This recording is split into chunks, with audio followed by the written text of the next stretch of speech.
Hi guys! Welcome back to my channel, Mitch Creations page. In today's video, I'm gonna show you on how to make a balloon sizer by using a carton or empty carton box. So without any further ado, let's get started.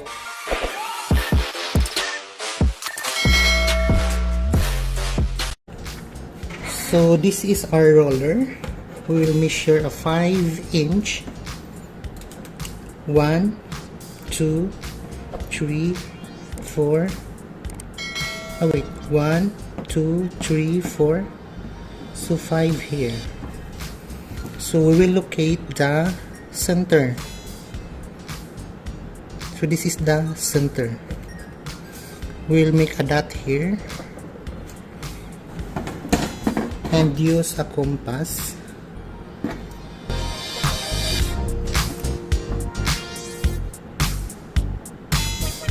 And then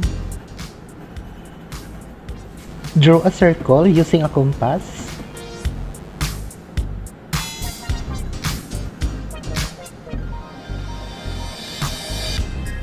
So this is the 5 inches hole. So we'll cut it using the cutter.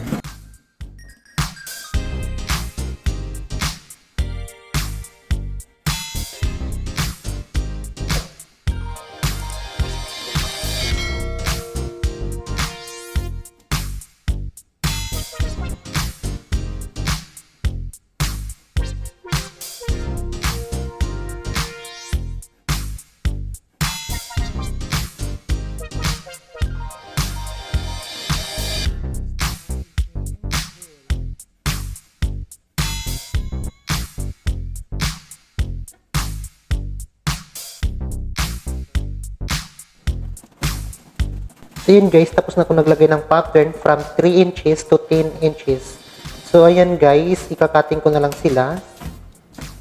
Ayan, at susulatan ko na din sila ng inches nila. Like dito is 5.5 inches.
So yan guys, ito na yung finished project natin.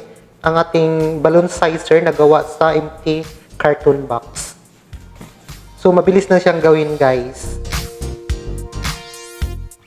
So ayan, subukan natin. Mag-inflate tayo ng balloons. So ilagay natin dito sa 8.5. Ayan. So mas maganda guys para maging patas or pantay lahat ng balloons natin. Especially pag gumagawa tayo ng mga column. So, kailangan na uniform yung sizes. So, ganito yung pinaka-best na sizer guys. So salamat sa panonood guys. Sana may natutunan kayo sa video ito. And huwag niyo sanang kalimutan na i-subscribe ang aking channel and i-hit ang notification bell para ma-update kayo sa susunod ko pang mga video. Bye-bye!